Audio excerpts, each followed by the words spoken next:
Hello and welcome to another edition of the Stench of Truth. Now, I've been away for a few days. Enjoyed a much needed little break from Pittsburgh here. I went to D.C. and Virginia. And before I get on to talking about some of the issues with you, I want to show you this super awesome t-shirt that I got at the Eastern Market in D.C. And just want to say, when the lemon masters return, we're not going to be too happy about the way we treated our lemons.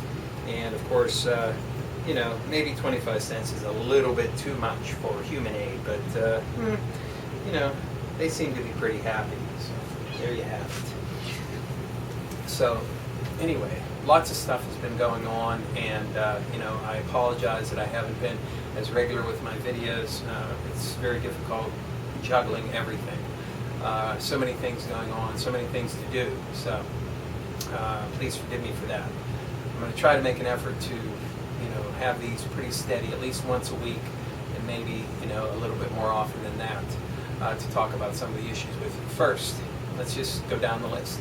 Bergdahl and the exchange for the 5, horrible, evilest, most awful men in the history of the planet, supposedly being held at Guantanamo Bay. Exchange for this guy that now they're saying is a deserter, didn't want to fight, etc., blah, blah, blah. And, of course, my personal philosophy right now is that you can't trust any media sources. Everything might be completely scripted. Everything you see on the news might be totally fake. Even stuff you personally fucking witnessed. I'm not saying they are. I'm just saying that you can't trust anything. Okay, so what's the deal with Bergdahl? Did he go there to gather intelligence? What's the deal with his family not coming to the place where he's going for recovery? What's this whole thing about? Why are they giving up 5 people for him? 5 of the most evil, wretched things that ever existed on the fucking planet. These 5 killer Taliban terrorists, blah, blah. Okay, so have they been turned? Are they going to go and infiltrate? Is this going to be another, magical act on the part of Obama? Release these 5 people and then blow them up in a drone strike and act like he's, super main man #1 for getting rid of the terrorists, just like he did with Bin Laden, which of course that's a complete fucking lie. So I don't know what to make of it. On the one hand, I think there's some kind of masterful thing being planned, but on the other hand, we have Obama who's Mr. Feckless. And, quite frankly, based on the stuff that he has actively done and promoted, and all of the things that he has actively avoided, even though he said they were priorities for him, I'll take the feckless Obama over all the rest of them. Even though he's a dick and I hate him as well, he's a little bit less of a dick than, some of the other Obamas that we've seen over the years. So, if you got a president who's, at least he's not going to put troops out there. He's not going to murder people. He's not going to, take active steps to bootlick his corporate masters. He's just going to be, So that means he's not going to fight for anything for you or me, of course, because, that's standard. That's standard right there. But at least he's not going to be actively, trying to murder people, trying to throw people out of their homes, trying to, make things worse for people if he's just, which is pretty much what he is. So, I don't know what to make of the Bergdahl thing. I think it just might be a colossal fuck-up, It might have just been one of them things, fuck it, let's just do this and fuck it, I don't give a fuck, okay? That's about all I can make out of it, quite frankly. So, I'd like to see some grand scheme behind this, but, I just can't, I can't do it. I just can't. So, I don't know what to make of it. Whatever you guys think, I've seen a lot of different talk. He's a deserter, he's not a deserter, he's a double agent, they're double agents. Do any of these people even fucking exist? I don't know. I honestly don't know. You have these 2 wacko birds who were at Clive and Bundy's ranch and were supposedly thrown out for being 2 radical libertarians, anti-government types who killed 2 cops and an innocent bystander at Walmart, And this is the start of a revolution? You got the wrong idea, motherfuckers. The police Killing police is not the start of a revolution. Killing innocent bystanders is not the start of a revolution. Going after the government is not the start of a revolution, because we don't have a government that's run by and for the people anymore. The government does not call the shots. Yeah, they may enforce the so-called rules, but they're not the ones who are making the fucking decisions. Okay? You want a revolution in this country? Look at the end of the movie Fight Club. That, my friends, is a revolution. Okay? You destroy the data of credit card companies. You hack finance capital institutions. You remove the money that flows into the federal government that controls the actions that they take. Then what are you left with? You're left with a government that has no choice, basically, but to then actually do something for the people. Because at that point, they don't have anybody behind their back, you understand? And the only people they can pander to, and I'll take pandering, I will. I'll take pandering, because at least it steps in the right direction. So without people behind them, they have to get the people behind them in order to maintain the illusion of the system that we have. So, if you want to start a revolution, motherfuckers, don't go after the government. Go after the fucking corporations and the money that make the fucking decisions. You stupid motherfucking idiots. The police don't make decisions. None of these branches of the government, none of these enforcing arms of the government, none of the decisions are made by the government. They're all made by corporate and money interests. Yeah, all of them. Anyone with any significance at all is going to be made by moneyed elitists. That's just the end of the line. Now, we have this resurgence of activity in Iraq, and they're talking about sending special forces as advisors. Well, it seems like, you know, it's Vietnam all over again. Instead of the U.S. taking over for France, who decided, fuck it, I'm done with this shit, the U.S. is going to take over for the U.S. And what? Go bomb the place, send in advisors that's going to escalate. What the fuck's going to happen? Well, you can see the writing on the wall. You have the same thing that's continuing to go on in Ukraine, with Russia, the demonization of Putin, highlighting the fact that he's trying to gain some of these allies. What's the deal with Iran? It seems like there's sort of a turnabout going on here, and I don't know what to make of it.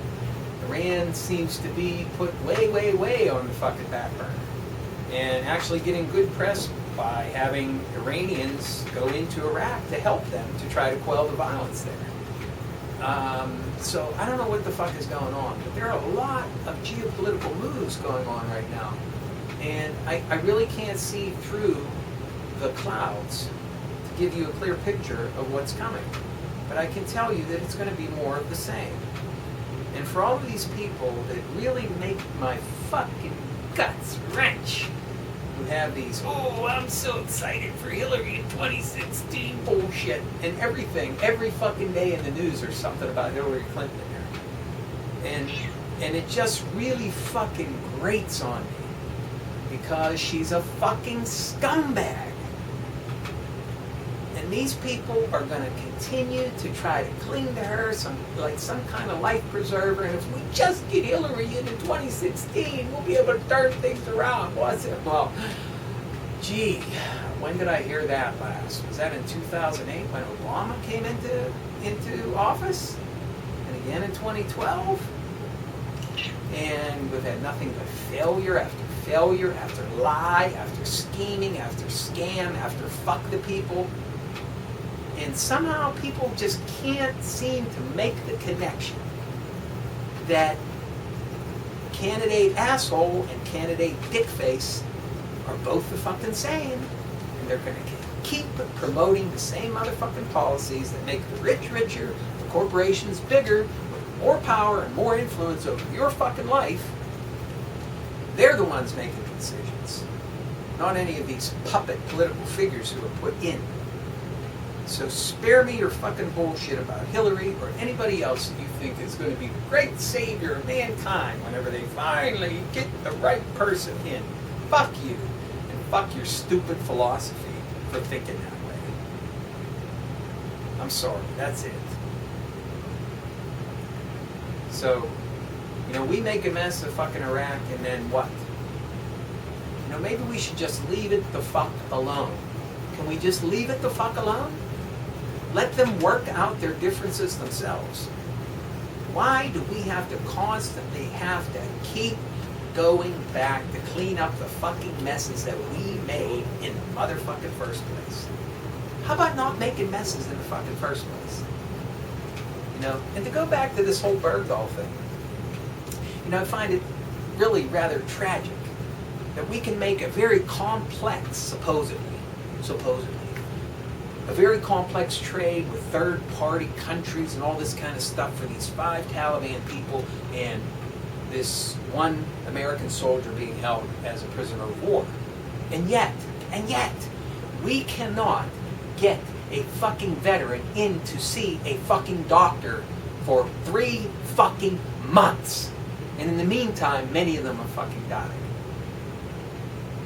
So I want someone to explain to me how we can get a POW from a terrorist group, and we can arrange all of this, but we can't get a veteran in to see a fucking doctor. That's the real issue here that I think people need to be concentrating on. Things are gearing up even as we speak, because there's nothing but a whirligig going on out here. Getting everybody pumped up and excited about an election. Oh, we're going to get somebody different. What happened to Eric Cantor? Supposedly Tea Party darling, ousted by a even more mongrelish, ogreish, fucking hater of people, no compassion, motherfucking bootstrap, Ayn Rand licking motherfucker in his place because Eric Cantor was not monstrous enough. So these are the choices you have. Either totally monstrous to the right or neoliberal, basically right, slightly right republicanism. What's the choice? There is no fucking choice. There's never fucking choice. Everything's gamed, everything's fucking rigged.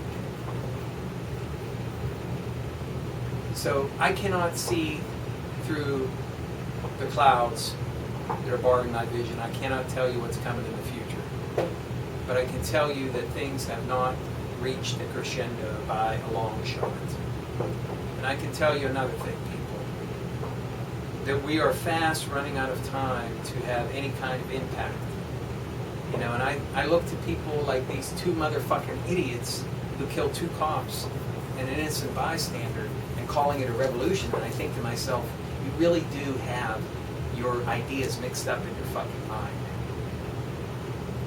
You need to realize where the shots are called from. Who is making the orders? You understand? It's not a mayor. It's not the police chief. Do you understand what I'm trying to tell you? The wheels that move behind the scenes are the ones that are moved by the elitists, by the power brokers, by the moneyed interests. That is where you have to attack in order to have any kind of successful revolution. For those of you who say, well, the government's in the pockets of corporations. Well, you attack corporate money, you attack corporate influence in Congress. What do these politicians have left? All they have left is the people that they supposedly represent. So then they have to start doing stuff that actually helps people. You understand? That's how you get government back, by prying the money and the elitists out of the political system, out of the political process. And then the politicians have no choice but to gather the support of the people. That's how you start a revolution. That's how you start a revolution in this fucking country. And I'm not advocating violence, but I think you can understand what I'm trying to say and the point I'm trying to make. So I'll more, and a little more in depth, into some of these issues and some others and I'm going to try to be a little more regular with my broadcasts here. And hopefully, for those of you who have stuck around this long, I hope you'll stick with me, because we're going through some turbulent times here. And as we do, it often helps sometimes to have a different perspective. And I appreciate all of you for coming to watch my channel, to look at my videos, to get perhaps a different look and a different point of view. And I hope you'll continue coming back in the future. And thank you. Good night.